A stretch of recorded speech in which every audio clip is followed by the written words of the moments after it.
Hello, and welcome to episode 43 of the Velvet Revolution. Um, I believe that we're on the. Are we on the letter P, or was that last week? We did That was last week. we It's did Q P today, isn't it? we did P last time, yeah, it's Q. We're on So Q for Q Quebec, Q for Q. Q for Q, Q for Q. So yeah, welcome to episode 43. My name is Ben Rice, and I am joined as ever by Dave Noble. How you doing today, Dave? Hello. Well, it's really nice to see you and your face as Oh. ever. And hear your husky voice, which is dropped in It has, tone, yeah, yeah. even an octave or two. I think it might have done. It's pretty gruff, Mm, gruffer than normal. yeah. Explain. Explain. Well, there isn't really any explanation other than my throat's been a little bit funny this week. I've Hmm. got no cold or headache or anything else. It's just my voice has dropped. Um, Has anything else dropped? my weight has dropped dramatically. I'm now on. I was originally 83 kilos and I'm now down to 76. Hmm. So my crazy diabetes remission attempt is going full pelt. My bloods have actually dropped a little bit lower than they should be. Um, and I'm to actually yesterday was the first day where I didn't take any medication. So I'm now dropping the medication as well. All right. Look, we're in your check-in now, so you carry on. Okay, I'm just saying that this is me and this is not medical. I'm not medically trained or anything. I'm just doing this because I've read a book and listened to a podcast. So yeah, people out there, if you're thinking of doing this, don't do it on my say so. Read the book, do the podcast, go and see a doctor. Don't just do it Good like me. disclaimer. Good disclaimer. So yeah, I'm okay. Yeah, I've been good and I've had a really nice weekend. Uh, Felt recharged after another very hectic week. Work is it's that time of year where the darkness of January is really creeping into everyone's soul, and everyone's just very tired. And but people got paid at the end of last week. It's payday weekend, isn't it? So I think the brightness is returning. I was noticing when I was going to work at 7 in the morning that the birds were tweeting, and there's a little bit of light in the sky. So yeah, Mm. it's getting there. It's getting there, and I think it's. I went yesterday and met up with some people that I haven't seen for a long time, which was really positive. Felt held, felt seen, all of that, and yeah, so it was a good day, and I feel replenished. So I feel very positive. Yeah, I can tell. You got a little skip and a twinkle in your eyes. Yeah, there's the skipping. I've still actually saying that I've got a twitch in my left eye that's been there for months now, and I'm very conscious that it feels like I'm winking at anyone close to me. What's that guy? Are you on the tube sitting on the London Underground just doing a little winky Little winky at wink, yeah, people? yeah. Yeah, you got like people going, whoo, yeah. Funny, that guy, that man, he's winking at me. Yep, that's Um, that's me. That's the dodgy winker. what's the guy on the detective that loses his shizzle and has a complete meltdown on the Pink Panther on Peter Sellers Pink Inspector Panther? Clouseau. No. Yeah, obviously he has a full blown Oh, meltdown every film, but the superintendent, is it a yeah. superintendent? You What the know, his boss? I think it's his boss, and he has that mad twitchy eye.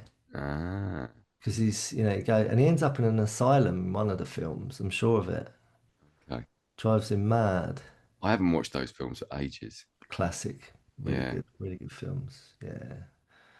Um, okay, well look, this is really encouraging, really good. Anyone that's been tracking us for the whole um series, if you want to call it that.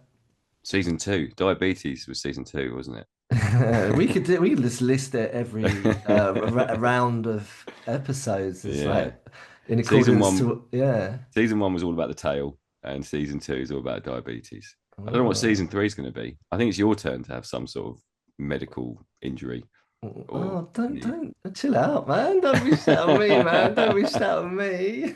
I've always been really supportive of your ailments, man. Yeah, yeah, okay, okay. You got anything else you wanna Have I got anything else? I you got don't anything think so. else? No, I'm just I'm in a good place. I'm in a good place today. Good. Feeling yeah, feeling very very good. Tippity top. Mm. How about you? Mint chip. Oh wait, Choc I can chip, never say it. Mint choc chip. mint choc chip. Mint choc chip. The jam is in your donut. Okay. Okay. Well, it's good to hear. I'm really pleased for you, and I mean that with sincerity. Even Thank you though so I much. might not sound it in the tone of how I'm Uh, delivering that. I mean, I definitely suffer with that affliction. The more sincere I try to sound, the more sarcastic I Yeah, get. Yeah, deadpan. Yeah, yeah. yeah, yeah. All right. Well, look. So I've had a really awful week. Oh no. There we Why? go. So we've just reversed the check-in Yeah. order, and I've now slipped into. It's almost like, yeah, it's my turn to have some lapse in goodness in my life. God, it's been a testing week. It really has. Work related, man. Yeah. Work related. Yeah, I got tested where I doubted my ability. Okay. If anyone's listening, surely we can all relate to that in some shape or form, right? When something happens, and you don't expect it to happen because that's life. We don't, things just get thrown at us. And I've always come from a mindset of whatever life throws at me, I'm going to be okay. I'm covered. Got like a really steely um, mindset, which is always, you know, um, what can I, you know, what can I take from this to enhance my life going forward? How can I learn from it? So I always say, is it an inconvenience or is it a gift Hmm. to do something with it? So I was in it early. It all started last, yeah, week, a few days ago. The nature of my work, the Mavericks. I always call them the Mavericks, the young Mavericks, right? Now, some of these Mavericks, they are Mavericks, literally, Hmm. Now, I've got to be careful what I say because it is, it's a very, I've got to be careful what I say. But some of these Mavericks are little fuckers. Okay. You can hear that in my tone, can't you? There's a little bit of anger there, Dave. I really injected it in there. Yeah. Yeah, it brought up some stuff for me, man. What it is when you have someone who's not been on this planet that long question your Yeah. integrity or your credentials, shall we say? Okay. Yeah, it's on my group because I run a group, and it's a big group at the moment, and I'm gonna be honest, they're entitled little fucking shits half the time, right? Right. Yeah, and do some fucking charity, Yeah. do some fucking charity, man. Yeah, I maybe need to not go into this one too much because it's I've got to be careful what I say, Yeah. but it's like I don't know if anyone relates to this. I've not got kids, but it's kind of like I can only imagine it's like when you've got teenage maverick kids Hmm. that question your parenting skills, Okay. maybe, for example. Have you ever had that? Um, I guess the closest I've got is my son. He never questioned me, but there was a period of time when he was probably about 14, 15, when he started drinking.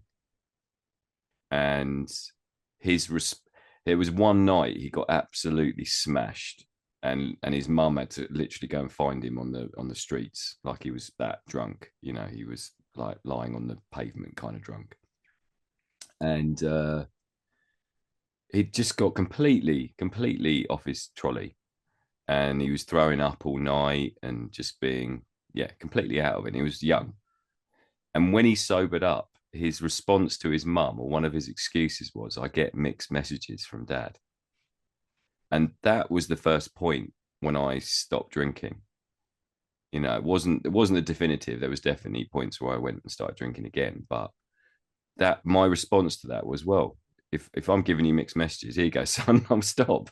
Like, Yeah. I didn't have an argument to say to him, yeah, fair enough. Yeah, I wasn't getting drunk to the point I was collapsing on pavements, but I was still drinking regularly, Did and you make it back to the front yeah, yard? I'd make it back to the front yard and then fall unconscious in there. But no, I just, yeah, it was that was the only questioning I ever got. Mm, I think I've probably questioned myself more because of my guilt at not being there mm, in the family home when they were yeah. growing up. So, and weirdly, they could. I mean, they could have been those kids, and I've worked with plenty of kids that have absent fathers that question, you know, Mm, what's the point? What are you doing?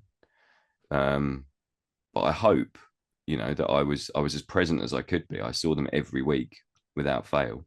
mm, I had my set days, and I always went and spent time with them. So yeah. hopefully, I didn't. I don't know. I'm sure they'll all go to therapy in their adult lives, and I'll be I might well be the problem. I don't know. Well, but Yeah, so I've never been questioned by them. yeah. Well, for me, it's my profession. Mm, It's what I take pride in specializing in. I've got a yeah. lot of fucking experience, man, doing what I do. I don't know it all, and I'm always learning, and I'm open, and I'm humble. Mm-hmm. But when you're getting questioned by a group of, because there was a bit of herd mentality. Now, sort of the environment that you work in, the container that you work in, Mm, it's like that. I've been in enough facilities or centers or whatever you want to call them, academies, schools, these containers where you've got a certain measure of herd mentality that goes on. Yeah. mm. And it's all survival. Yeah. Everyone's trying to fucking get through it, including the people that are trying to host these containers, which Yeah. which is what I do. I'm facilitating a space with I'm hugely outnumbered.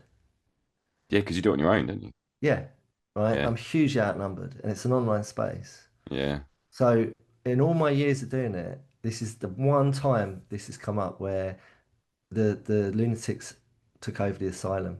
Okay. Momentarily. Now you know that one from where for Yeah, what yeah. you do and where you work, right? And when they take over your place, and it can happen, it does happen.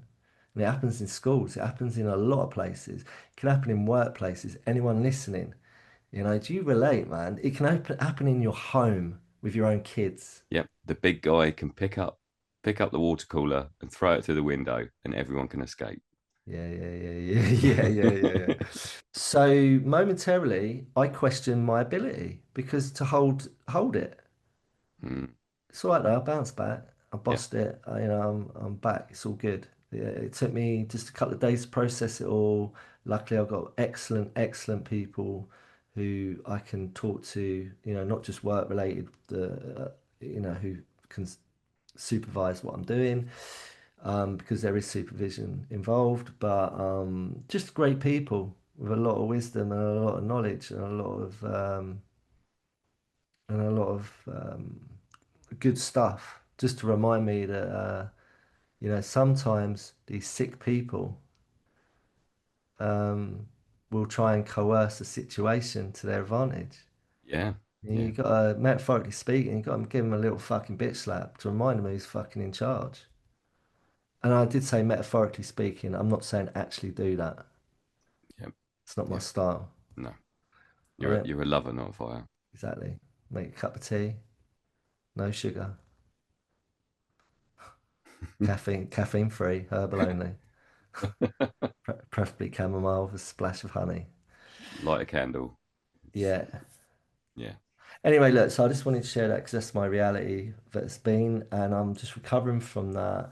Also, to my horror, my accountant didn't file my return. What the funk? what the funk? So I caught it just in time.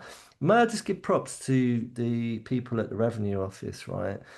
Now I may have a little dig at these people who are at the top of the Death Star, and they're not the top of the Death Star. They're just pantomime characters that appear to be, have some sort of control.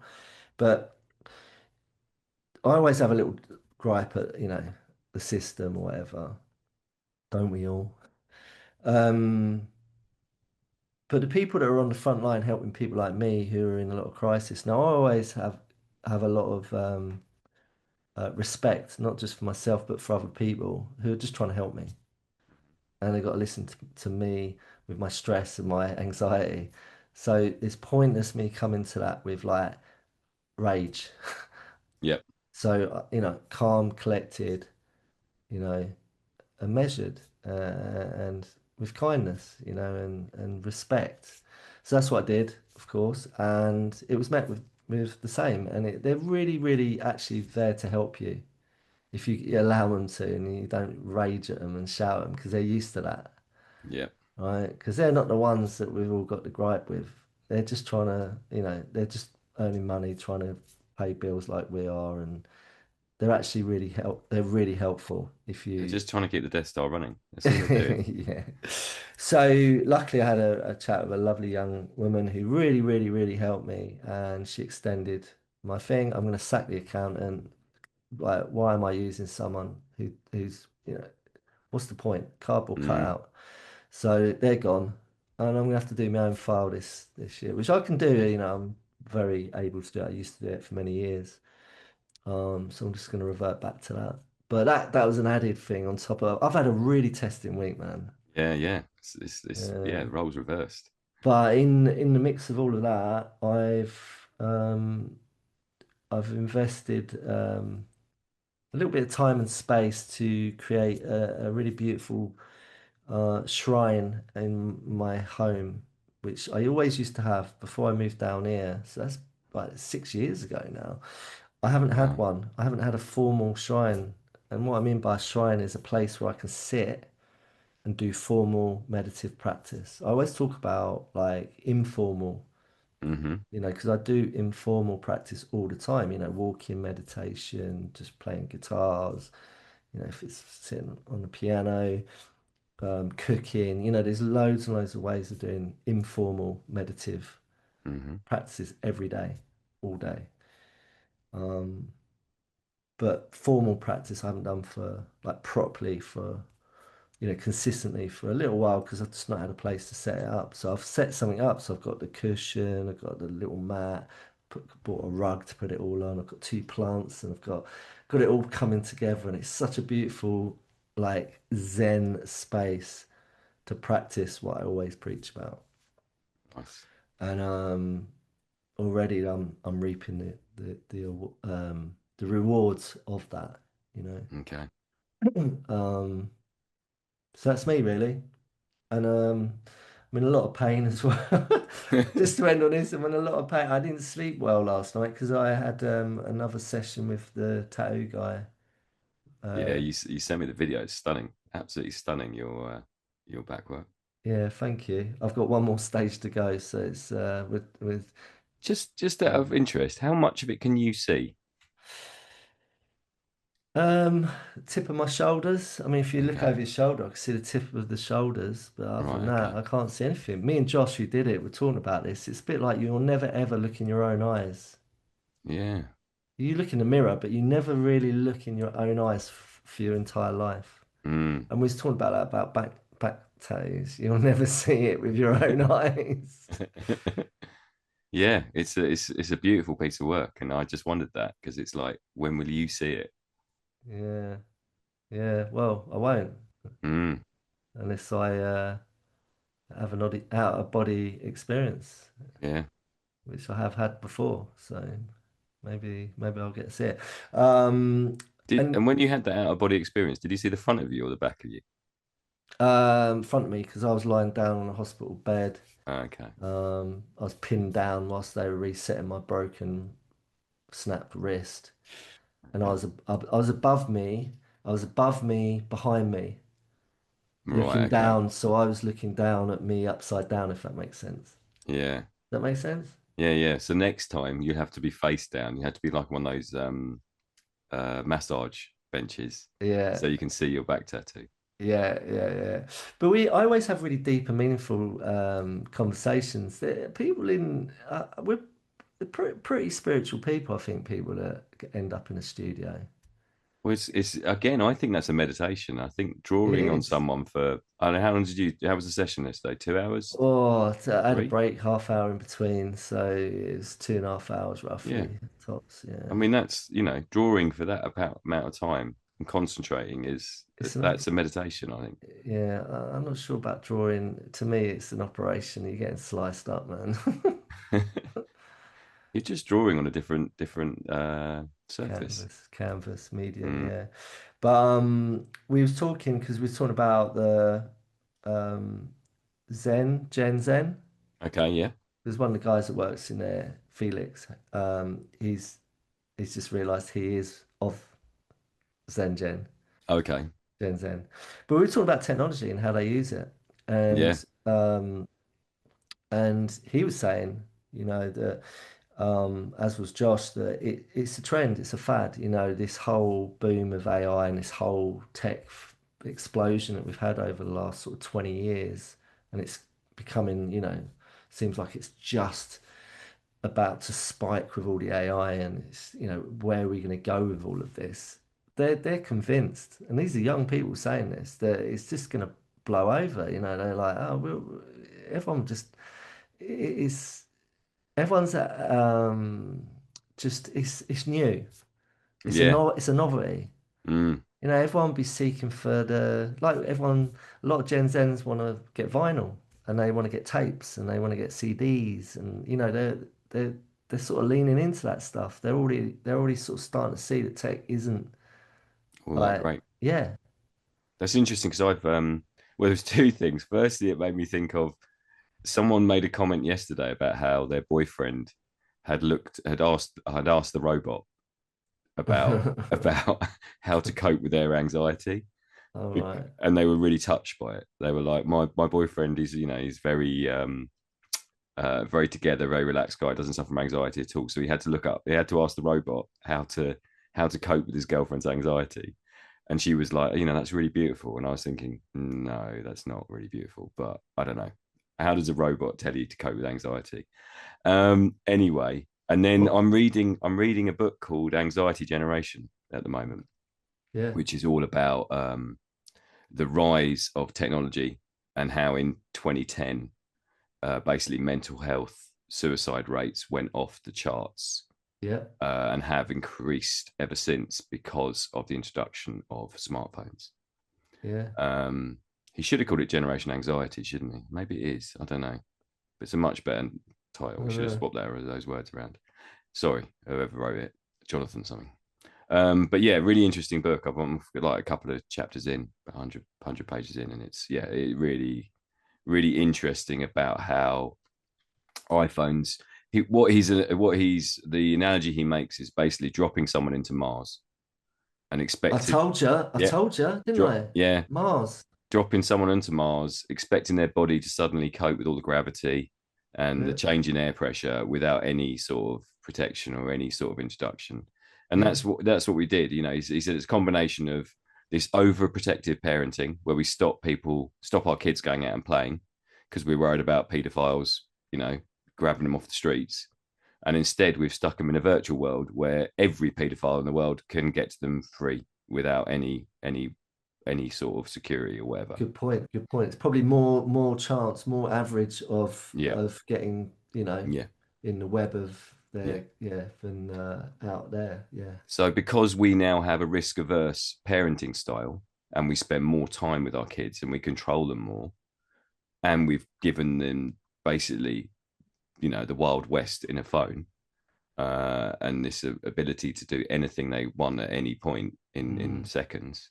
Yeah, it's that combination, and we've basically rewired a generation who yeah, now can't cope with in a connection in the real world, and yeah, so then feel isolated, feel lonely, don't know how to don't know how to communicate.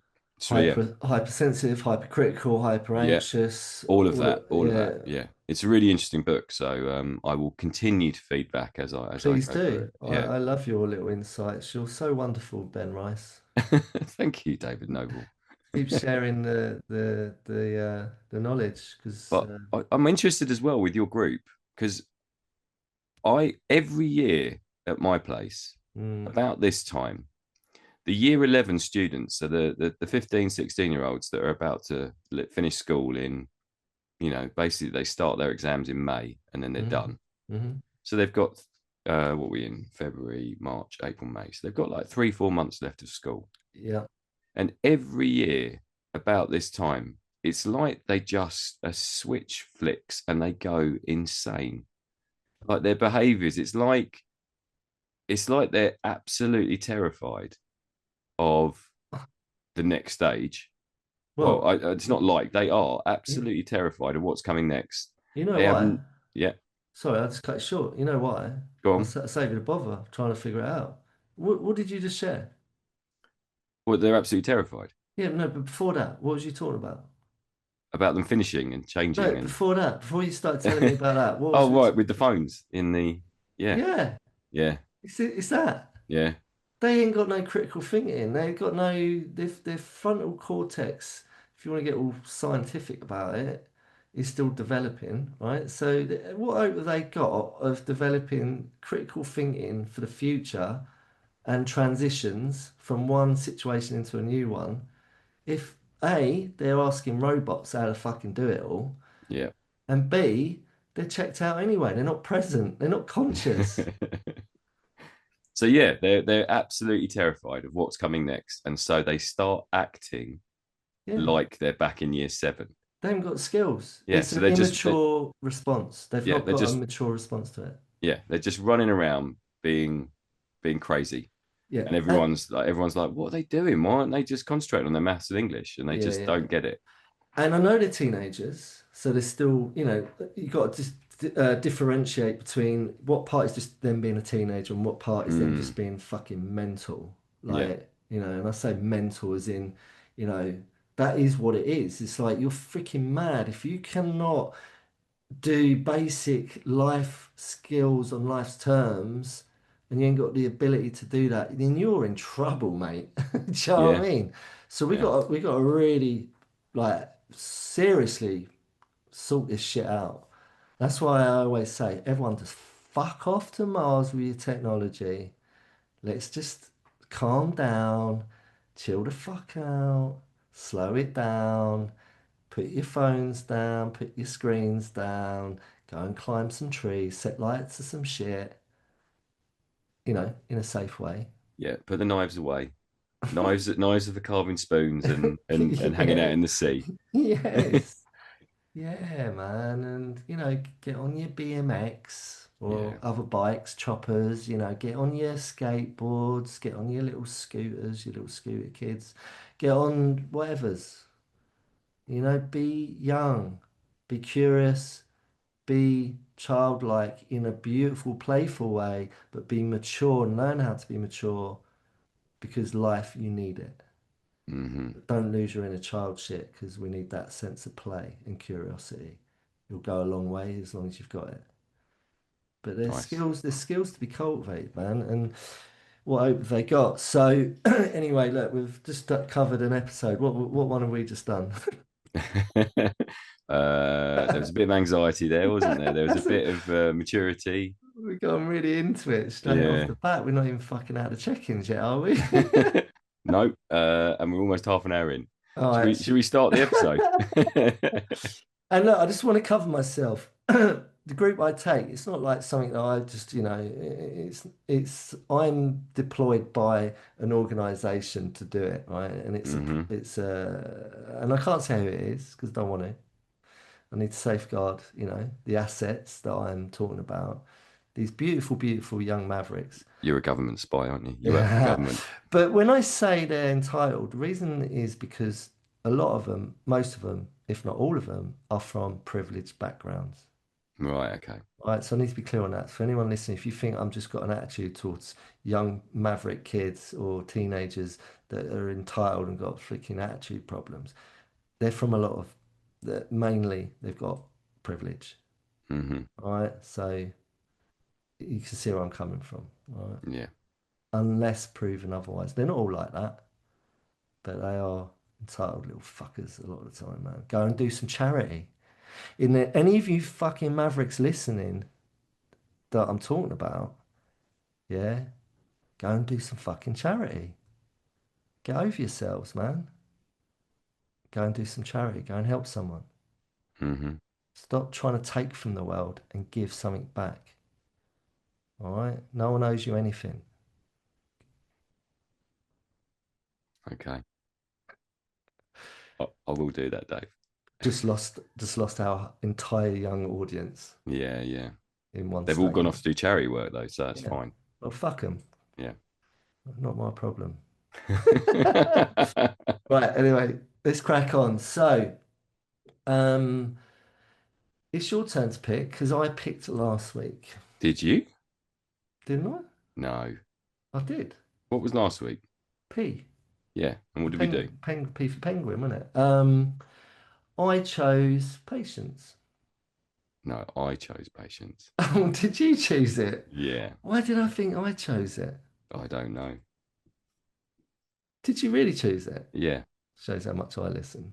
That was a long time ago. It was a week ago, and a lot's I happened. chose patience because of where we were in the year and how patient I was being with my conditions. It's all come back to me. Sorry, I do apologise. Right, let me just fire up my other thing because I've got to get the list up. I really thought it was your turn. So we're on Q, right? Yeah, we are. Q for Q, right? Q, I've been on a Roger Moore rampage. Still, yeah, that was last week as well, wasn't it? We were talking about Yeah, Roger Moore. I've just acquired all seven of his films. I've done one a night since I last spoke to you 7 days ago. He's got seven films, right? 7 Bond films. He did seven films, yeah. And Did he I've do just any other films apart from Bond? yeah, but I've only got the Bond ones. Okay, you're gonna spread out from Bond No, to be a complete Roger Moore nut. You're gonna get no, the no, Saint TV box set. no. It's just the Bond, and I used to love the Saint. The Saint's a good show though. yeah, I'm not too up on it if I'm honest. I'm not Oh, too there you up on go. it. I'm gonna get you the box set. You haven't got a DVD player though, have you? I can get one. Okay. But I watched A View to a Kill, which was the Duran Duran theme tune one with Grace Jones, Christopher Marvelous Walken. I love that man. He's so freaking great, Christopher Walken. I think he's Yeah, one of my favorite actors. he's a great actor. And it was just brilliant. And Christopher Walken played Max Zorin, Okay. who was an ex-KGB. I mean, this is all fictional, of course, isn't it? Um, No, it's based on truth, Dave. It's based on truth. and but they did a disclaimer at the beginning of the film. This was made in 1985. It was released. They did a disclaimer. Shows like that was what? How many years ago? A 85, long time ago now. That's 40 years ago.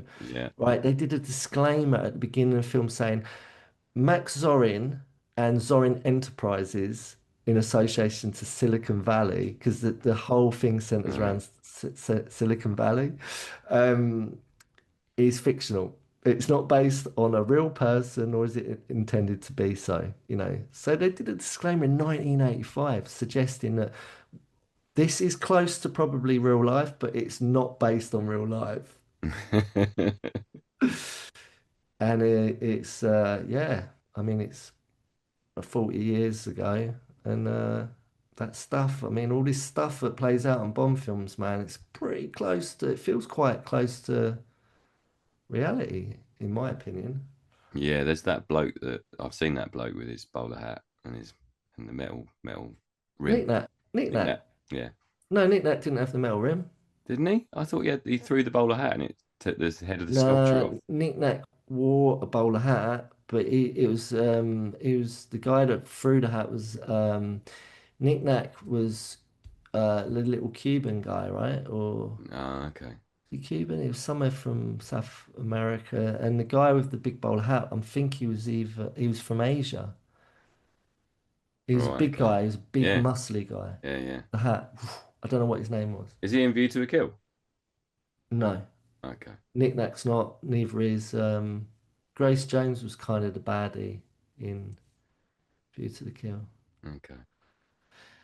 Um, we Have should you just found the do it. list yet? We're Have you sort of found the list? You just filling? we're teetering on a film review Yeah. podcast, aren't we? Bloody hell! Right. Okay. Q. Right. I'm gonna read them out. Go on. Okay. Quarrel. Mm-hmm. Quell. What does Okay. that mean? Not quite sure. Quell the. Does Kiosk it your mean to robot? soothe? Kiosk your robot, I can or ask a robot if you I'll want. look it up. Oh, Questionable. yeah. Queer. Mm-hmm. Quirky. Quivery. What does that Right. mean? Okay. And quibble. Oh my days. What did we do last time? We did patience. Oh, Oh, and quite in queue. no, there's more. There's more. Okay. Qu que this is testing me, man. Querulous? Right. Querulous? Querulous.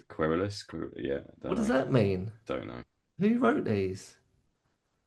And then quiet. We did quiet last time, yeah? Because that's red Yeah. line. And then queasy. Oh my God.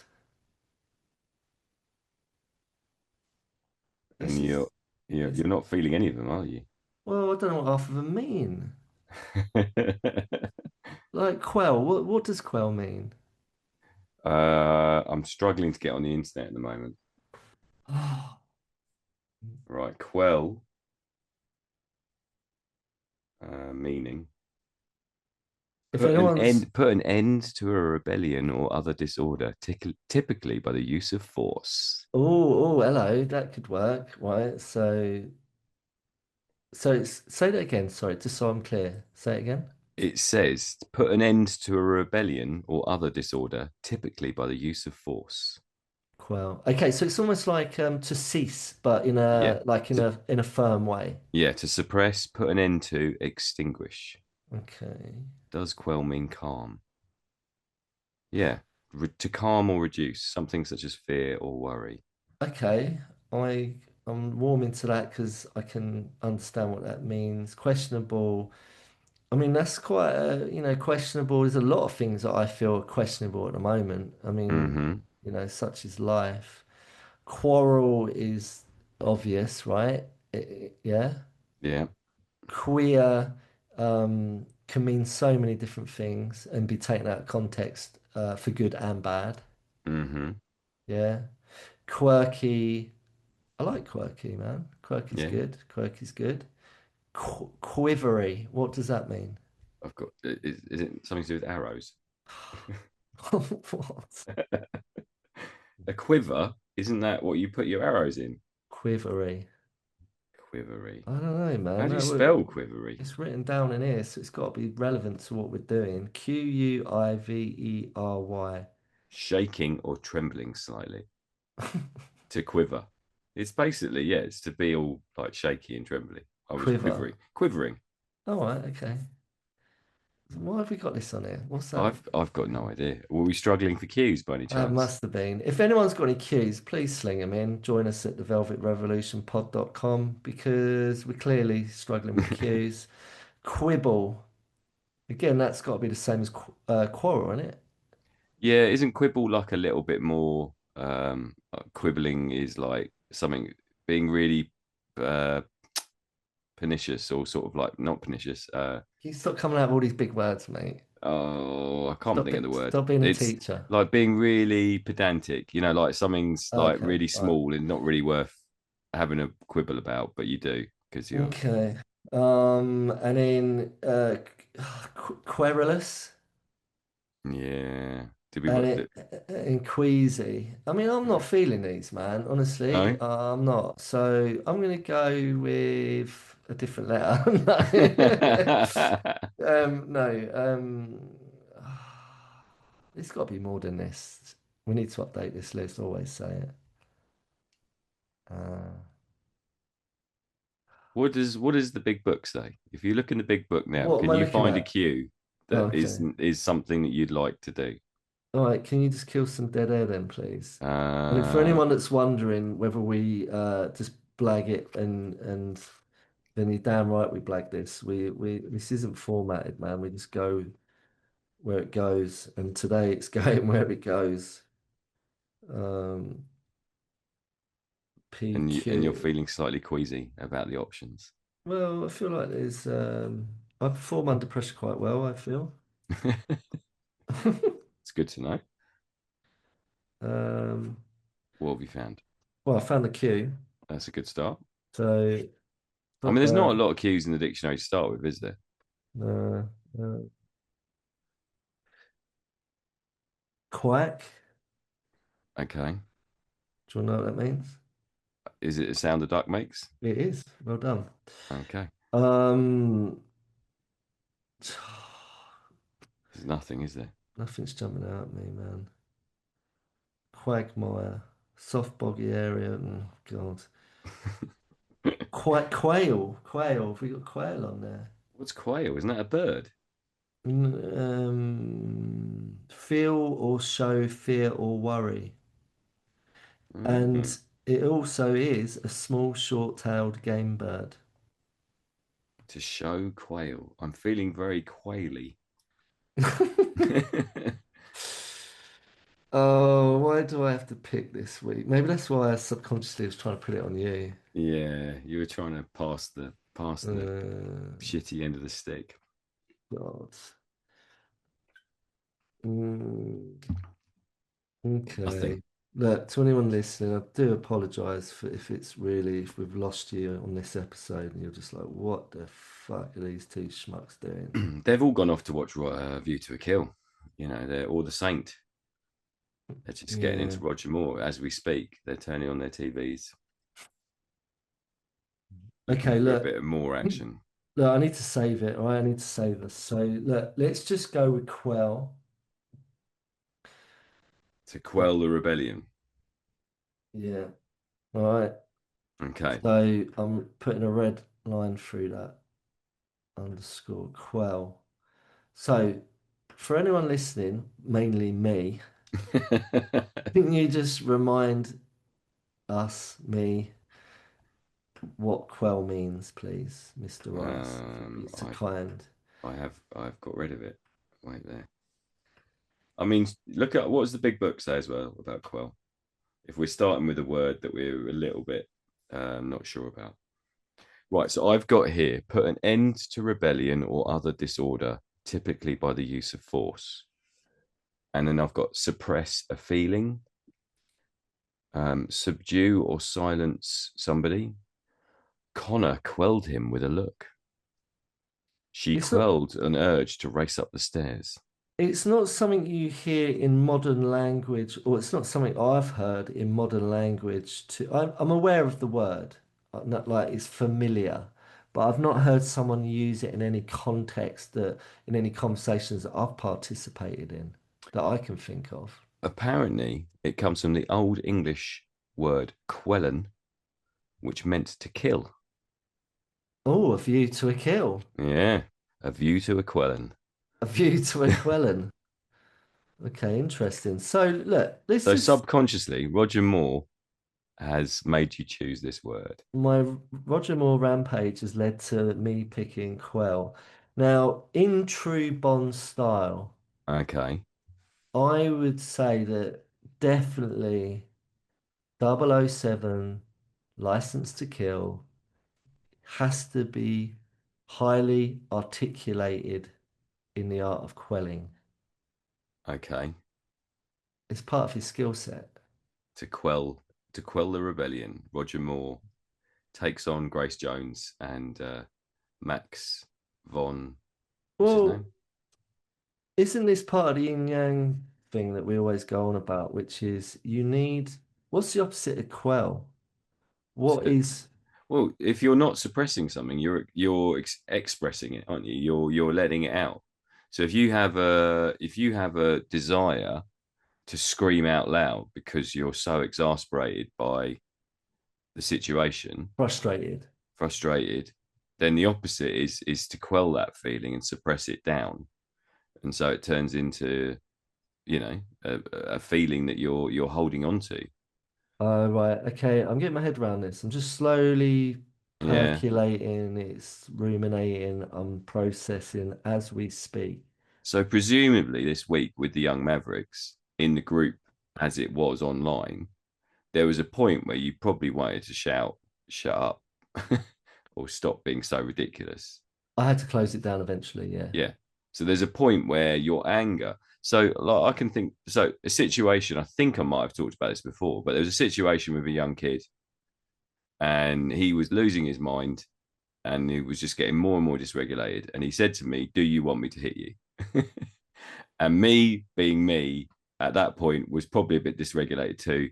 And instead of saying, "No, don't be silly, I'm just going to walk away from this, you calm yourself down," I went, "Yes, please, that's exactly what I want," in my sarcastic tone, thinking that the sense of humor, sarcastic tone might quell the situation. And instead, this kid just went full red mist on me. And I did walk away from the situation very quickly then. So yeah, it's knowing when and how, or when it's best. I think when there's situations when you actually need to say no, this is making me really angry, and I need to tell you how I feel, because if I don't, I'm taking it away with me, and that's a bad thing. And the situations where actually at this point I do need to hold on to how I'm feeling because it's not going to benefit the situation. Yeah. It Understood. is where I'm going with it. Okay. Well, look, I've got Quell in the big book of words. Finally found it. It's a small feathered animal with a long brown tail. So it's pretty much what you said. It's to put an end to a rebellion or other disorder by force. Suppress an unpleasant feeling. Which is, I think, is really interesting in that idea when you internalize that, because this idea of energies that we carry around, or some people carry around. And I do believe in this. I do believe there's there's people that come into a room and have a certain energy and can control the energy in that room. Um, and I think if you are someone that is used to suppressing how you feel and quelling all those emotions and not taking up space and not taking up energy, then I feel it can have a detrimental effect on you. I think it can. I think there's times. Well, I think it's the politics. I think it's knowing when and where to use it. But I also think if you're someone that constantly does that, I think you end up, it sort of appears in other ways in your body. So I think you end up being overly stressed, or you end up with, like, I don't know, a sore belly, or tight shoulders, because you're constantly suppressing that idea of yourself. You're Mm-hmm. constantly suppressing what you think and feel. Mm-hmm. And yeah, I think there is a force to that. And if you are forcing something down, if you're suppressing something with force, then where's that force going? Where's that energy going inside you? Give me an example. So I am very bad at confrontation. I always have been. I'm not someone, there's people out there that love a good row and love sort of being the wind up merchants. And I'm almost the opposite. If something, I'm worried that someone's reaction is going to be too emotional, too strong. I know I may just shrink away, and I may just not. I may not be able to deal with that. Mm-hmm. It may cause me to freeze, and my head won't come up with the right words to deal with it. Um, so I'm someone that will shrink away from confrontation, and uh, I think that then results in me or has what is resulting in me over the years, I carry a lot of tension in my body. So if I don't move, or I don't get like massage or something to release it in my body, if I don't do anything, then my shoulders freeze up, my neck, it all just becomes solid, Yep. and it becomes like a negative energy, a negative force inside me. um so I think it's really important that however we deal with emotions, however we deal with feelings, I do think they have to come out at some point in some form. I don't think it's healthy to hold on to them. Otherwise, you become, and I've said this before, I'm pretty sure of it on air, emotionally constipated. Yes, yeah, yeah. You have talked about constipation. Oh. Yeah. So how are we taking our laxative to, um, you know, remove those hardened lumps of emotion that remain stuck in the bowels of our being? Mm, And quelling, just get my head around this. Quelling, I think it's the word I'm getting hung up on. Suppressing. To quell is to suppress.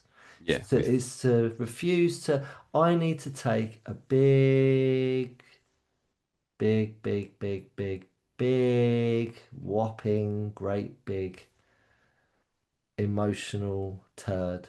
hmm, I'm I'm really bust. Like it's you know that feeling of like, I've got to, I've got to birth this thing. Yeah, you know that feeling. yeah, Anyone listening, you know that feeling of like, uh, and it's the worst feeling if you get caught somewhere like, or if you're at someone's house, or I don't know about anyone else, but it's just like you want to be at home when this is going on, not in a yeah, public space or. But you know that feeling. It's just, and it's like it needs to. You're very aware it needs to come out, yeah, but you hold on to it. yeah. And if you hold on to it for too long, what happens, Mr. Rice? What happens is you become constipated. Yeah, it becomes really It, uncomfortable. yeah, and you just become It's more and more, discomfort. yeah, more and more stuck. Yeah, yeah. And it becomes more rigid, more taut, to the point of when you try and attempt to purge it, it's almost like it hurts you. Yeah, It's almost like it's got a vengeance because you yeah, held on to it for too long. yeah, So when you do go for the release moment, it will have you. It yeah, will let you know that, you know, no, mate, you held on to me for too long. I'm gonna make this. I'll make you work for this one. yeah.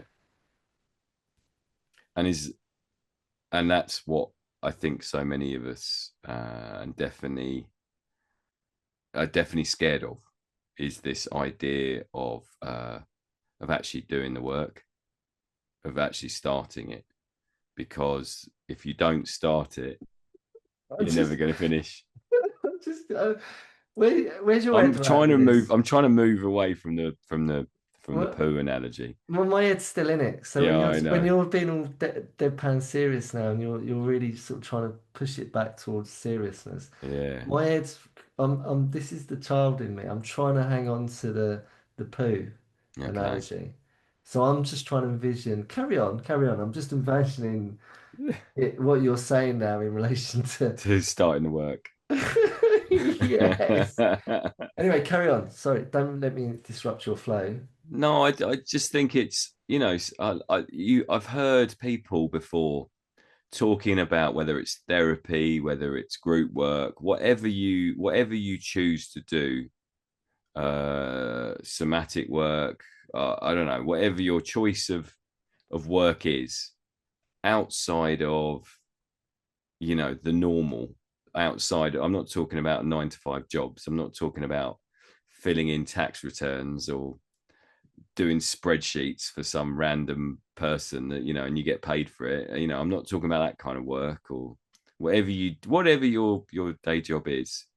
That's what we do to survive. That's what we do to earn money so we can be warm and get fed. Mm, But in terms of doing the work that is about us and who we are and where we sit, how we think, what we believe in, what's our spirituality, all of that. So many times that you hear people talking about, I don't want to start because I'm worried where it's going to go. I'm worried that once I start, I'm not going to be able to stop. mm. If I open up the floodgates, I'm going to start crying.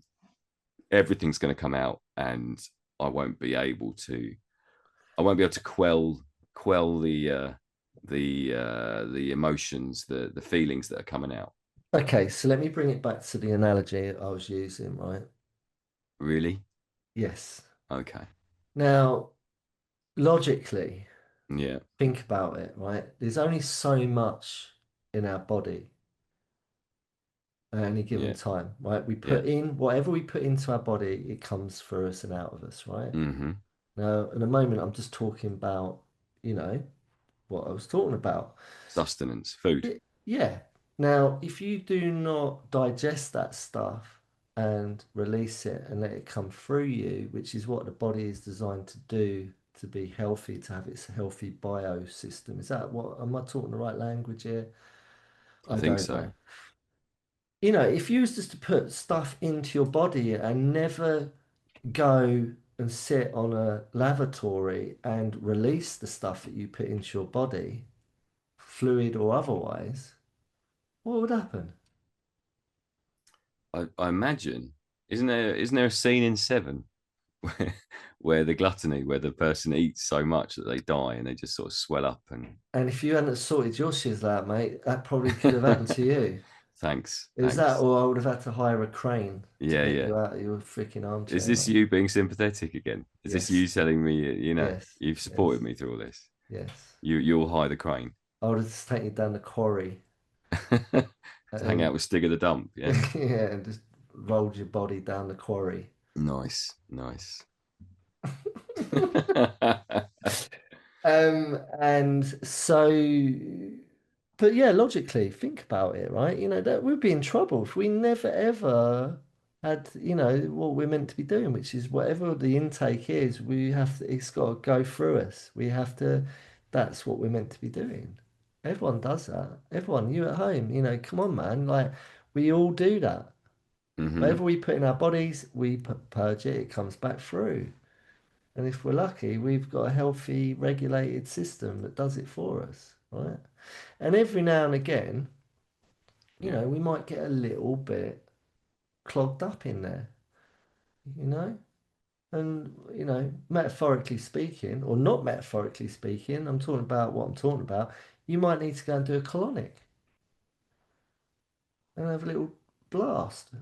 Get the old vacuum cleaner in there and sort of vacuum some stuff out that doesn't belong there anymore. Have a good old clear out.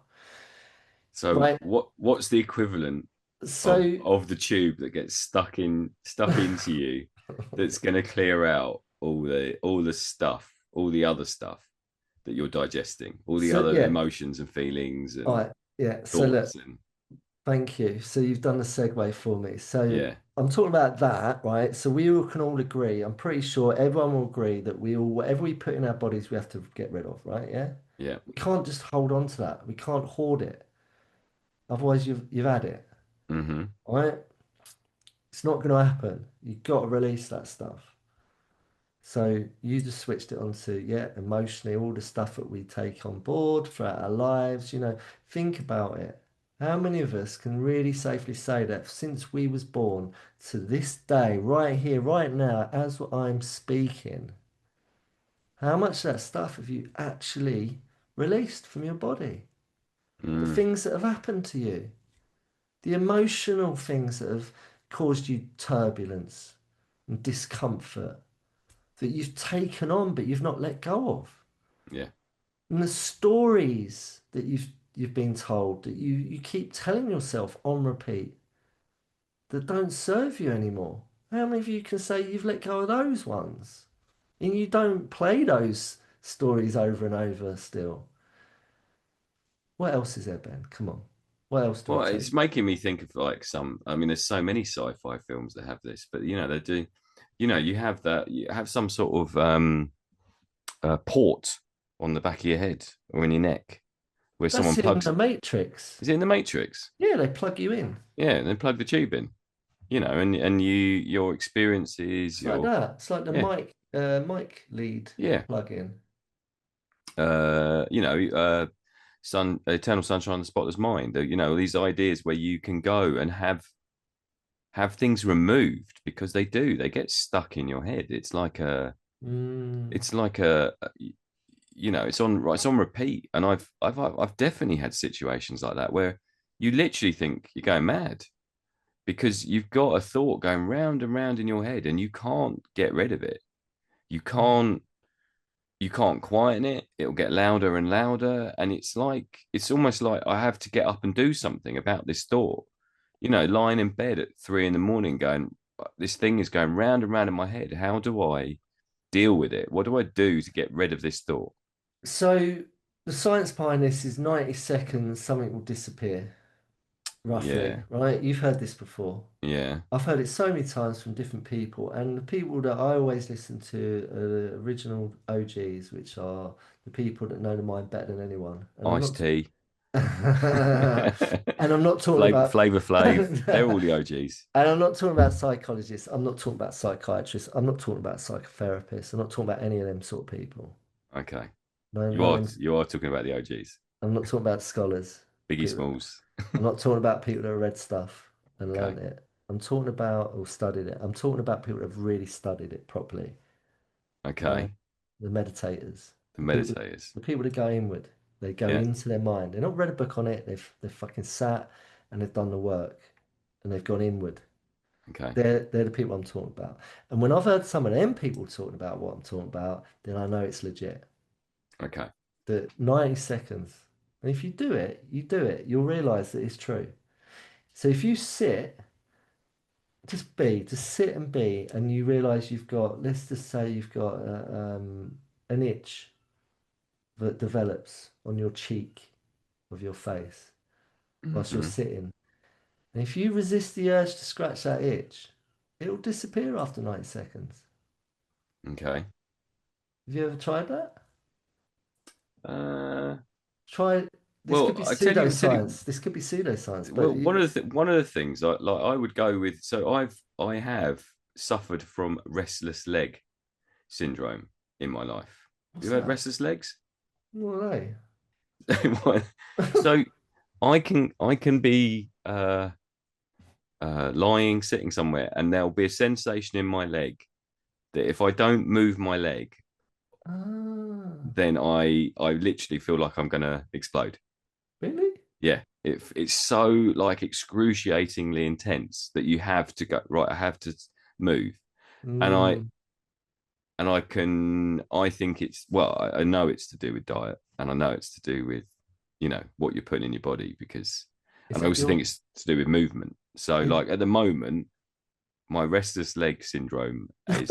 it sounds so mad. I'm sorry to laugh, but it sounds so mad. Restless leg syndrome. Have you? I remember watching this Channel 5 documentary, and I mean, I know everyone like as soon as you say Channel 5, everyone's like, "Oh yeah, right, whatever." But there were people suffering from restless leg syndrome, and there was this guy who was getting up in the middle of the night, and he was slamming his leg in his French doors. Come on, man. What the hell? Really? Yeah, because one of the ways of relieving it is to cause sort of other pain. I'm sorry to, I don't mean to laugh because is this inappropriate? Me, like, I've never heard of this before, man. This is You've freaking never had restless legs? never. I've never heard of it. I didn't even know it was a phenomenon. Like, Yeah. I mean, look, I know the sensation because currently at the moment I'm not crossing my legs in any form because it's so bad. I've got my posture's being realigned at the moment. I'm working with a masseuse about it. I'm meditating, doing yoga and tai chi, right? Hmm. And all of those things. equate to good posture, right? Yeah. And key to good posture is sitting straight, sitting Yeah. right. Yeah, and good, not sitting too much actually, because sitting is not good for your posture. Yeah. Full stop. Mm-hmm. Um, but crossing your legs, especially, not good. You know the whole like when you sit in a chair and you put one leg over the other and it's like your knees on top of one knee. Yeah. It's Yeah. so bad for you. It's so bad for your posture. It's bad for your joints. Bad for your limbs. Full stop.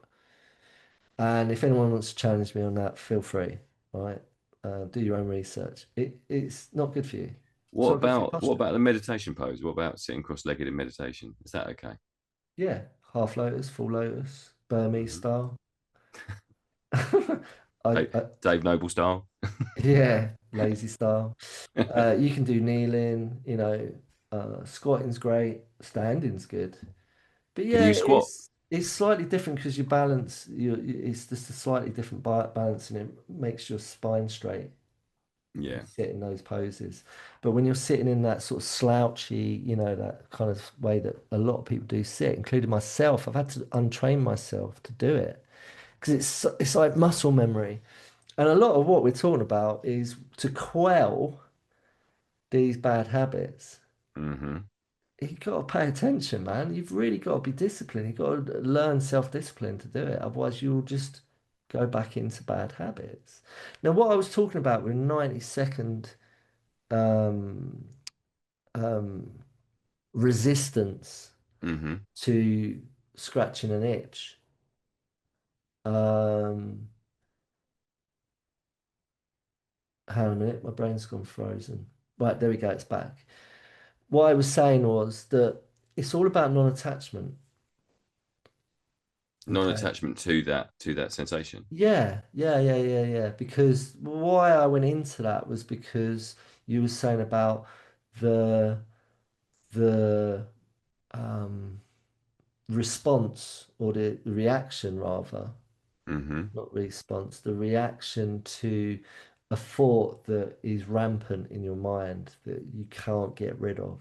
Hmm. It's because there's some sort of level of attachment that's perhaps always been there, which is why it's persistent. And we have to train our minds to settle and calm down. And we have to train our minds to non-attachment.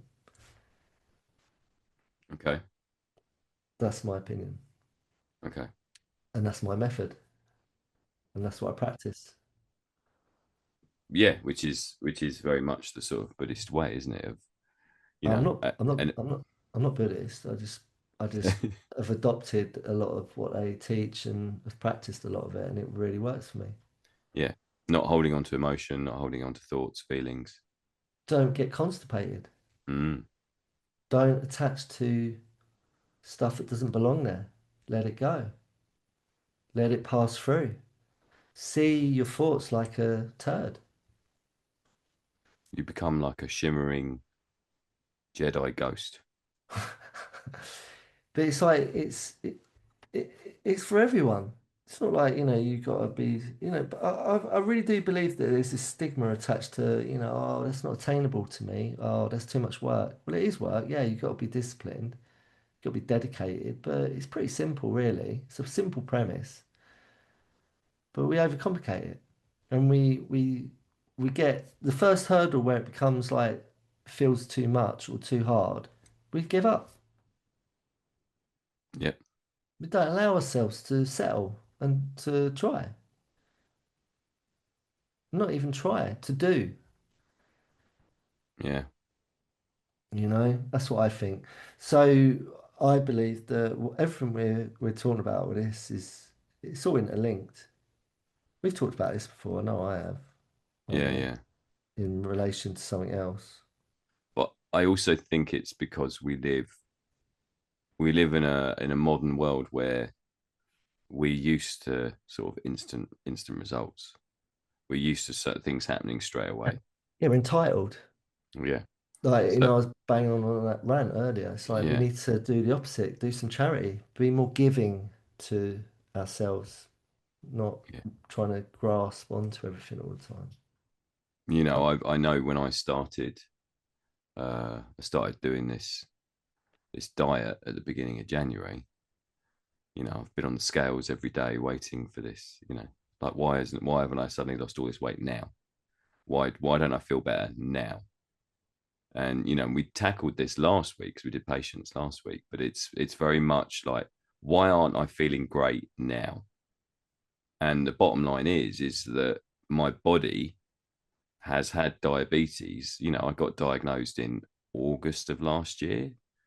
So it's not even been 6 months yet since that diagnosis. And I've only really been doing properly trying to Mm. tackle it for the past month.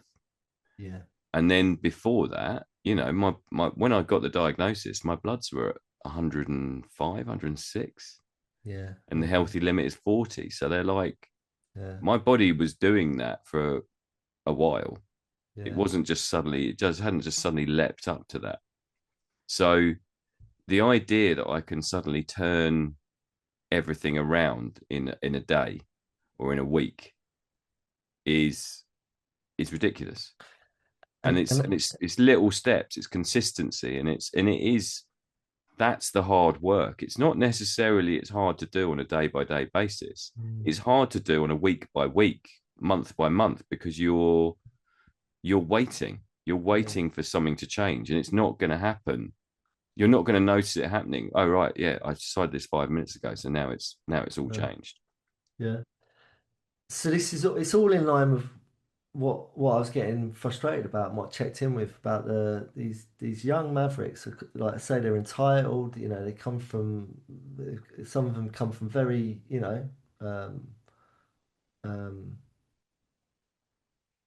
good backgrounds. They've got good situations, put it that way, compared to other people, right? And when you say good situation, you mean there's a lot of money. Yeah, I mean, they're born in, they've born into a situation that is the polar opposite of where you work. Yeah, Where people don't even know whether they're freaking both parents are coming home that night. yeah. But then there's a similarity because for some of these people, they've got absent father, but the father's probably too busy and he's running his multi freaking whatever company or. You know what I mean? So I'll be careful what I say, but this is part of my life, and I'm entitled to share that part of it because I'm not naming names or calling anyone out. I'm just documenting how it affects me and how I interplay with it all and my observations. Mm, It's part of my work, and yeah. it's part of what I've done historically for quite a long time and many observations. That's why I'm writing another book and I'm writing a second book about some stuff and there's a lot of correlations, a lot of crossovers. What I observe, right, is what we was talking about. Young people in today, not all of them, but a lot of them, because of the way everything's designed and the way we live, and it's not just young people, it's adults too, right, who should know better, but don't, right? We do have some memory and recollection of life with certain skills and learnt behaviour before we was placed in this world that we live in now, which is really discombobulating. I always say that, and it is falling apart. It feels right. It feels like it's going backwards, although it's advancing. It feels like it's going backwards, and we're going backwards, right? But there is this sense of entitlement that I need, like the world, like I should be able to get what I want now, and I shouldn't have to work for it, Yeah. right? There's no graft involved anymore. People just want to, become instant millionaire, billionaire, trizillionaire, successful, fame, all of that stuff. That's the culture we live in. It's all got a bit out of hand, right? Not for everyone, but most part. That's the sort of world. It's just so much noise, saturated. Too many people doing too many things, making too much noise. Hmm. No surprise we're all burnt out and overwhelmed and anxious and can't see clearly or think straight or sleep. None of that or affect. or keep our legs still. Yeah. So none of that affects me, thank God. But it does for a lot of people, right? So because I'm not entangled in all of that, I've got my own little groove and I've been living like that for many years. And but the thing is, right, no one wants to put the effort in or the work. Right, if you say, right, if you do X, Y, and Z, this will change your outcome, but it's a trajectory, and you've got to do it a day at a time, moment to moment, and it will take a while, right? So be patient. You've got to learn it. It's a virtue. There's no patience involved, right? We covered that last episode. Yeah. And It's like, you know, for me, this is why it's quite infuriating to me because, you know, rewind to, I've had many years of experience, so I know what I'm talking about in my formative life of being in, you know, really dissipated, if that's the right word, sense of mental stability. I wasn't in a good hmm place for many years, right?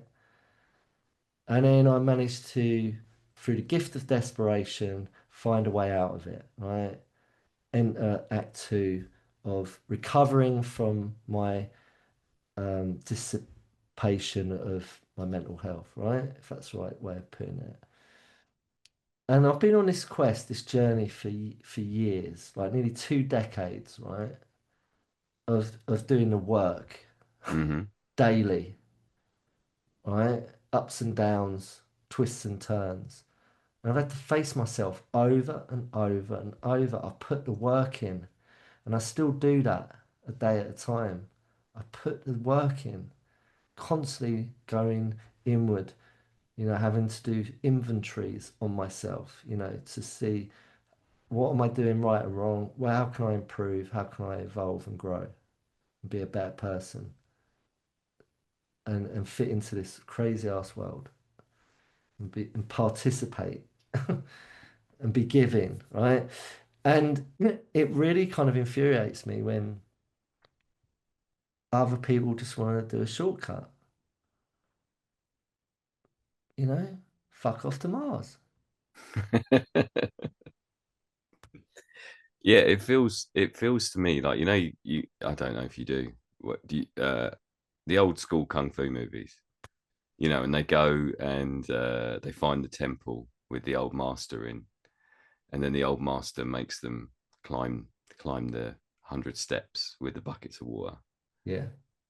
and they do it for days They and should bring that weeks. back. They should bring that Yeah, into, they should do it here in this yeah. country.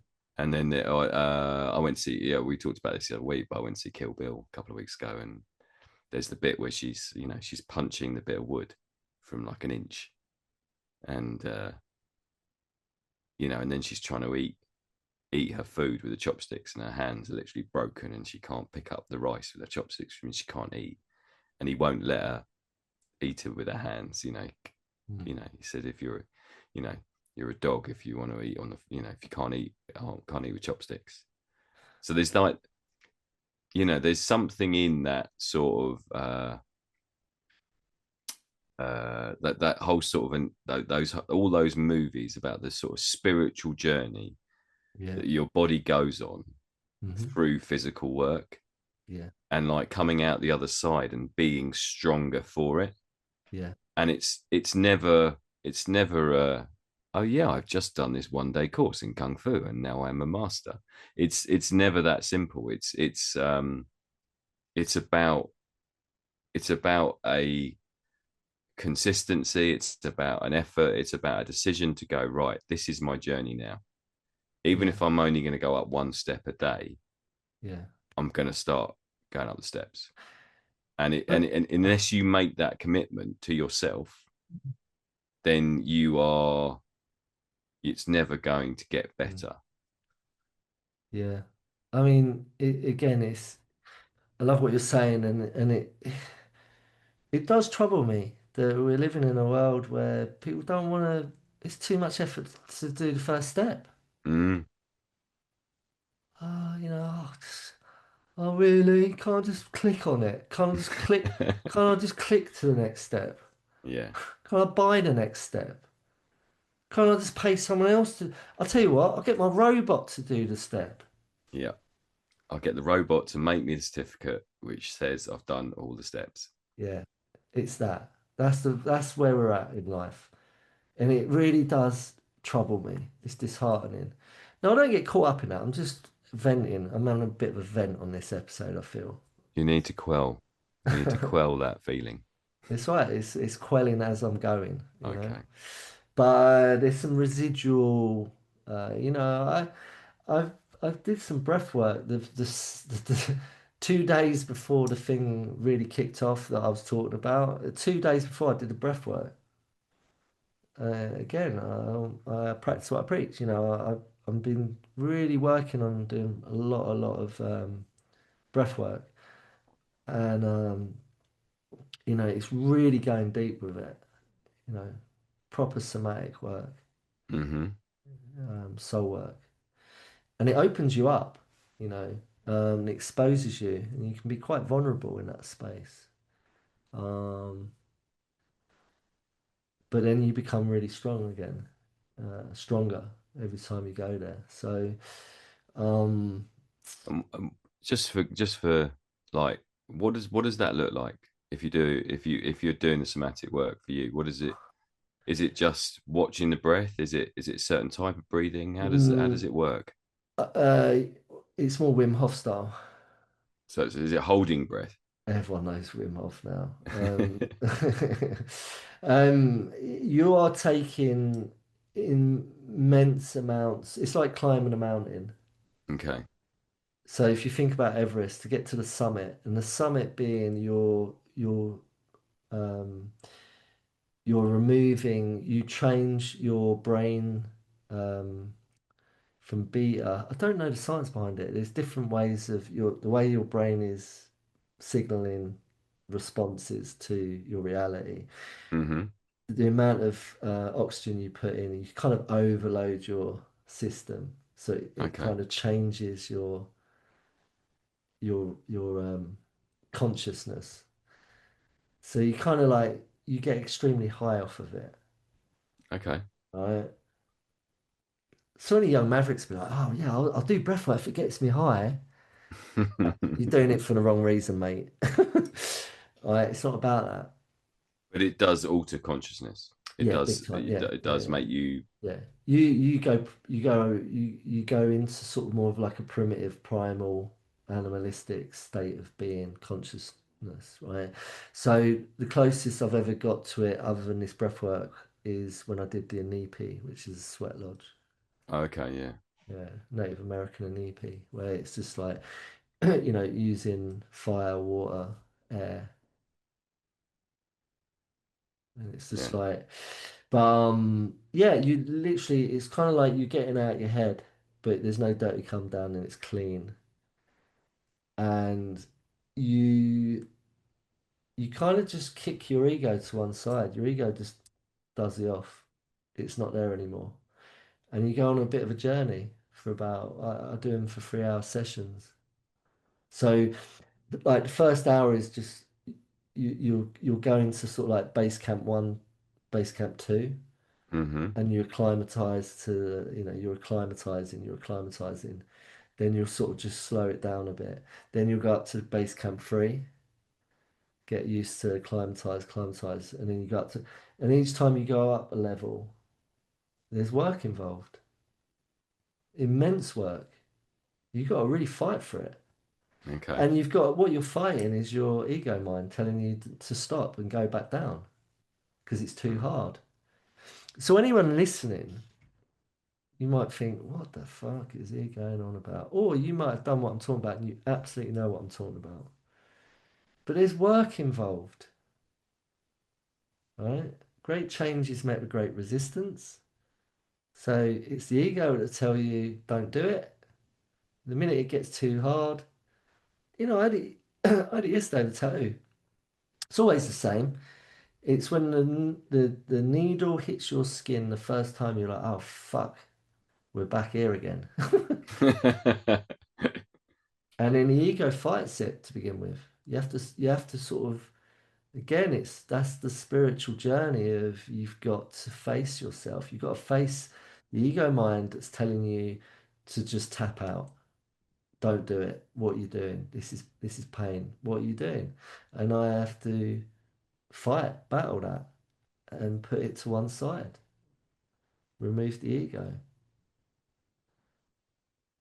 Most people, I always say most people, a huge majority of people are in ego state most of the time without even knowing it. And then there's a lot of people that are in ego state who think they're not in ego state a lot of the time. Okay.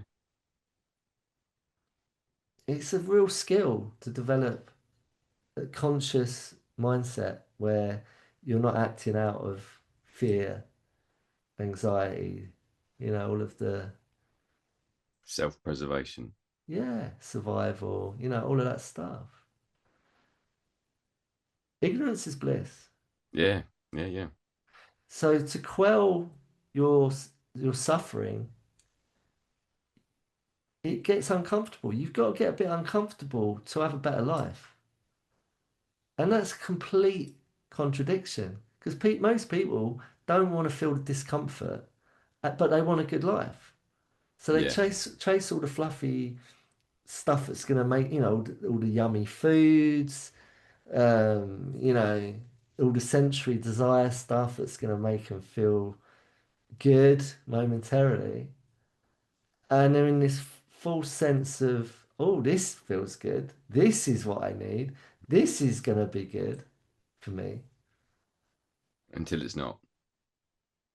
And Until you you wake. wonder why you're on this periodical freaking, oh, I'm so depressed. My life is so shit.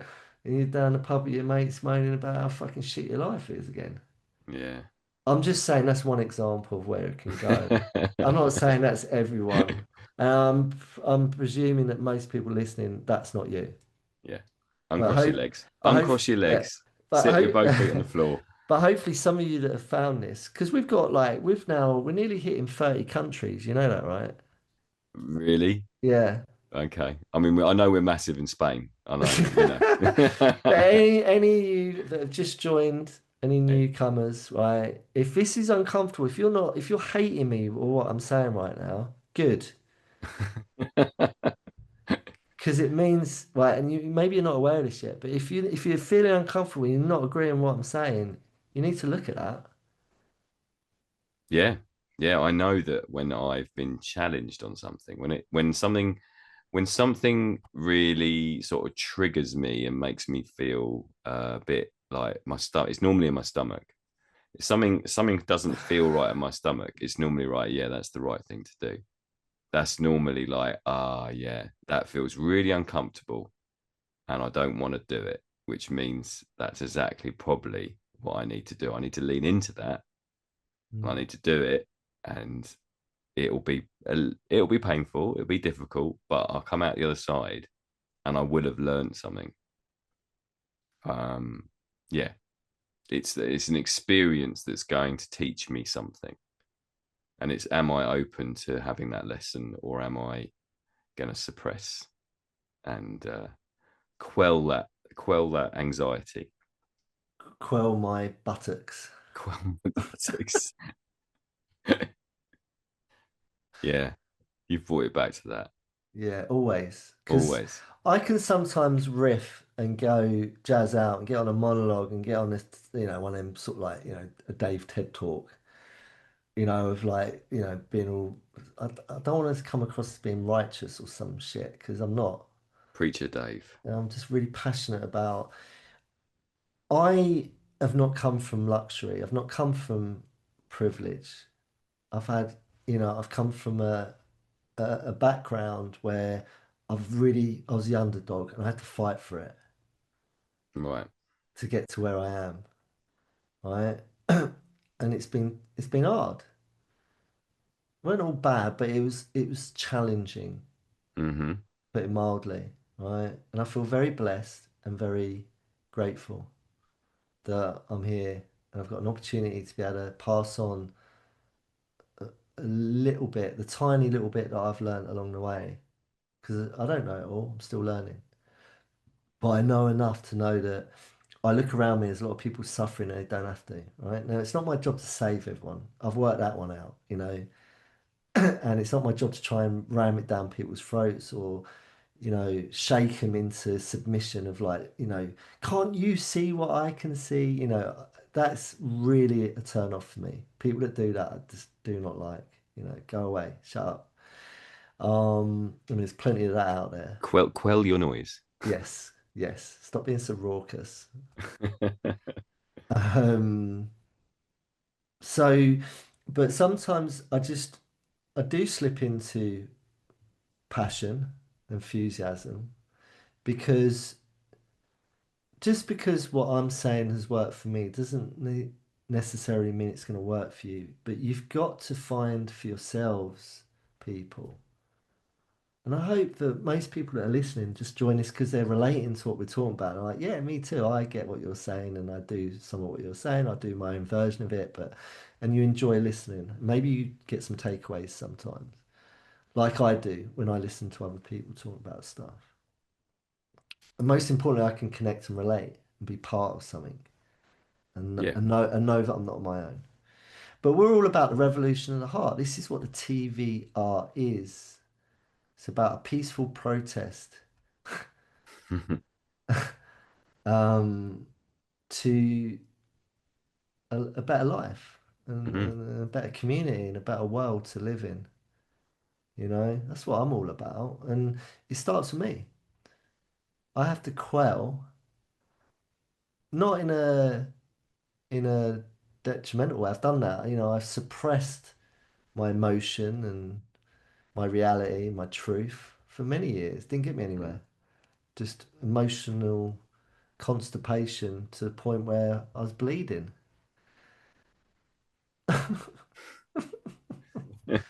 And you can interpret that however you want. Yeah, yeah. I mean, the way I look at it is, you know, you've carried some buckets, you've carried your own buckets up some steps over a number of years. And I think it's about saying to everyone that we've all got our own buckets to carry, and they're all full of different shit. And it's not on anyone to judge what those buckets are full of, but we are there to support people in carrying those buckets up the steps. And yeah, I think I think everyone has to go on their journey, and I think that's the important thing about any soapbox that either of us go on. It's not whatever we do isn't necessarily going to work for the next person. You've got to there's pointers, there's bits, there's similarities. There's always similarities in terms of that journey, but you've got to go on your own journey and you've got to do it in your own time. So if you aren't prepared to do that work, if you aren't prepared to go, actually, there is some buckets that I'm carrying, and I've got to do the work and take them up steps. Then it's really hard if you're not even going to acknowledge that. If you're just Yeah. gonna if you're just gonna suppress it all and push it all down and go, no, I'm not carrying anything. It's like, Then I don't think there's a chance that you are going to come out the other side with mm, with any sort of it's not positivity, but you're gonna be suffering a lot. There's going to be a mm, lot of struggle, and if you want to sort of get through that struggle and it not being a struggle every day, and mm, finding the light at the other side, mm, I think you've got to acknowledge that. You've got to go, right, okay, I think it goes back to that whole idea of we're not digesting food all the time. We're digesting emotions, thoughts, feelings, ideologies, ideologies, all this stuff that we're sort of being bombarded with at the mm, moment. That's what, agendas. yeah, it's just like, it is Mm, absolutely like the noise level in the world at the moment is just so oppressive. mm, It is forcibly, affecting every single one of us. And we don't, unless we acknowledge that and go, why are we reaching out for cassette tapes? Why are we reaching out for phones that don't have TVs on them and don't tell us how to think and feel?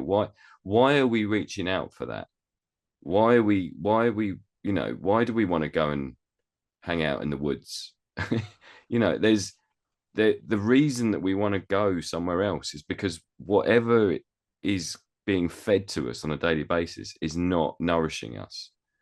And Mm, as much as I think, as much as I think food at this moment in time isn't what we think it is, which is a exactly. totally different podcast and a totally different Oh my God. ideology. But you know, I don't even think we can trust the food. And I'm getting really conspiracy theory here, but so No, I'm with you on that. but if we can't even trust the food, the actual stuff that's meant to be nourishing us, all the other stuff that we're dealing with on a daily basis, if we're not talking about it, if we're not finding some way of working through it, then I just really worry about Mm. the state of play in terms of What us as humans. I'll tell you the state of play, metaphorically speaking. It's like, let me think. It's like you're wearing a pair of white pants, and I'm talking about British pants, Yeah. right, with big skid marks in, and you're wearing Okay. them every day without washing them, and you're in Mm-hmm. complete denial of it. It's like you're wearing them pair of pants every day. That's what you're doing if you're not dealing with it. If you're not addressing it. I'm sorry I used that. It's just the first thing that just popped into my mind from. You are obsessed today. No, it's just because of what we were saying with the analogy with like the Yeah. constipation and that. I was just trying to link it in, right? But look, maybe that's a bit too coarse and crude, but hey ho, this is the TVR and we can say what the fuck we want. Or I do anyway. And you just sit back and let me hang myself. But yeah, with that analogy, what I mean by that is, are we just, it's like that, why am I wearing these white pants which have clearly got these marks in, Mm-hmm. and I'm wearing them over and over every day? Why am I doing that? At what point am I going to take it? At what point am I going to take them off? Yeah, literally. And what point am I actually not even going to wash them? They don't work. They're not. They've got skid stains in, man. They're soiled. I need to bin them. I need to get rid of them. I need to wear something else. I need to put on a new pair of pants and start to live in a different way. Mm. Does that work? That analogy? I'm not sure. Yeah. Go and put on some clean pants, everyone. But you know what I mean? It's like we are just walking around. Not, I say we.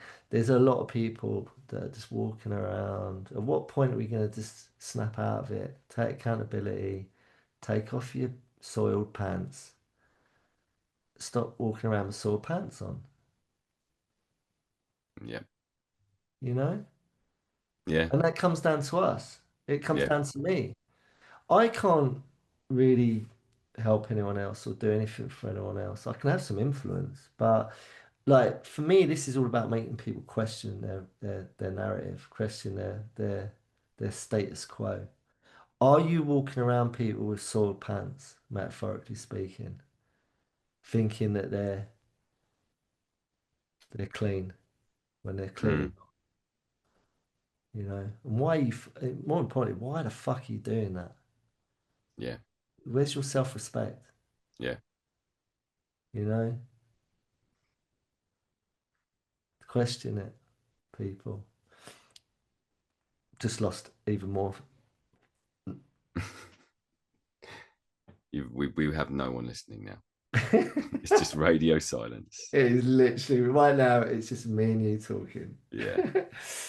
Um, have we gone completely off, or have I gone completely off the path for this one? No, I'm really enjoying today's because it's just a really because we didn't, yeah, neither of us really wanted to pick a cue, and this word has actually forced us into some spaces I don't think we've been before. So I think it's an interesting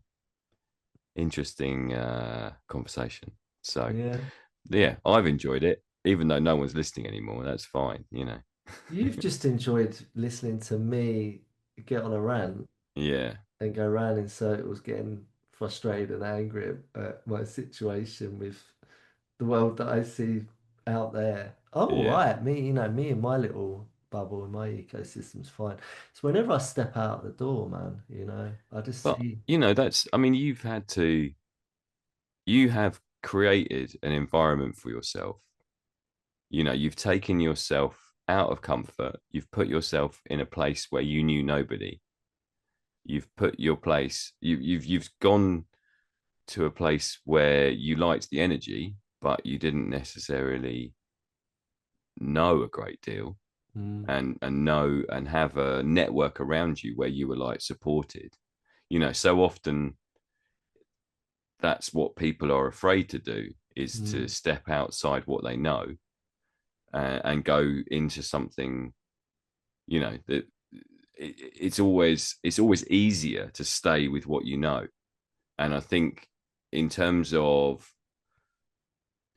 quelling any of those sort of, or suppressing any of those sort of emotions where you think, actually, this isn't serving me, this isn't working for me, this is where I need to be. I think, I've always respected that ability you have to go, right, this isn't working for me, so this is what I'm going to go and do. well, Ben, thank you for your kind observations. I'm going to finish my participation with this episode with a quote, with a quote Go on. that you sent me yesterday, Oh, you're going to read that one? Okay. because Yeah. this links in Yeah. perfectly, right? Okay. It's from a guy called apparently Joseph Campbell Yeah. Yeah. Wrote the Golden Bough. and Yeah. the Golden Bowls. Bow, but as in boat, Oh, I Bough, the think you bow mean of a boat. the Golden Bowl, as in Yeah. Not as. was he is he no saying we don't do what we're talking about? Um, Joseph Campbell, and it's from The Power of Myth. Is that a Yeah. book? Is that a Yeah.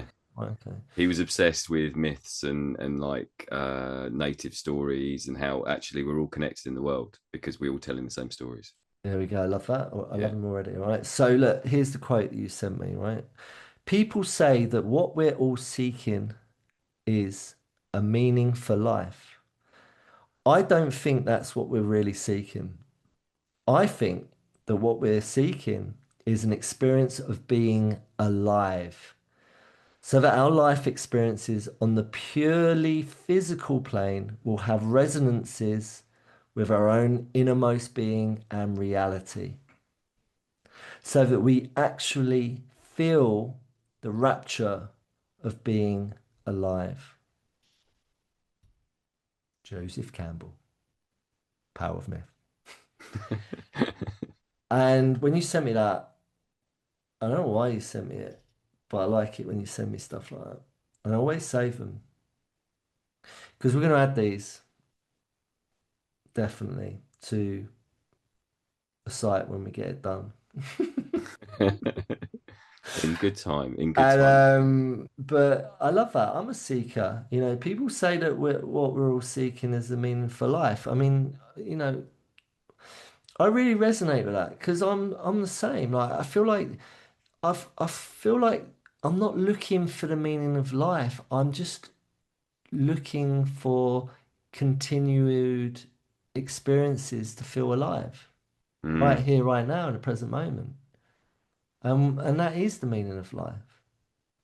It's the journey, not the destination, man. mm. Yeah. No, it's a beautiful quote. Yeah. So that's the end for me. I feel like I'm done.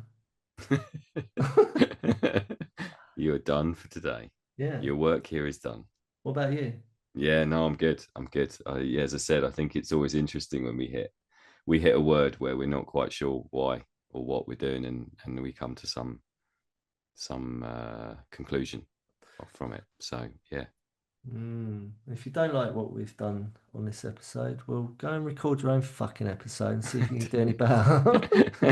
And send it to us join us at the velvetrevolutionpod.com. It's not a Really, competition, by the way, yeah, but be really interested. antagonistic here. You're really like just pushing all these people away. I don't want anyone to listen. If anyone hasn't worked it out yet, I'm in one of those moods today. It's been a bad week, but I'm entitled to having a bit of a wobble, right? Yes, Because yeah, you are. I'm not bloody, I'm only human. Let it out. Yeah. So I do apologize if I've triggered anyone or, or I've been inappropriate in any way. All right. Um, yeah, just human, man. All right. All right. So Well, onwards to the next on episode. on to letter P. Q? P? No. O What P is Q R. what is R. going on? What is going on? I feel like you got a nice one next time. Yeah, letter R. There'll be some good ones in there. Okay. All right, Mr. Rice, I'm going to bid you farewell. Okay, Mr. Noble. Let's put a quell to this episode. Let's suppress it with force. Press stop really aggressively. I'm gonna. Right. Okay. See you soon. Take care, my friend. See you later.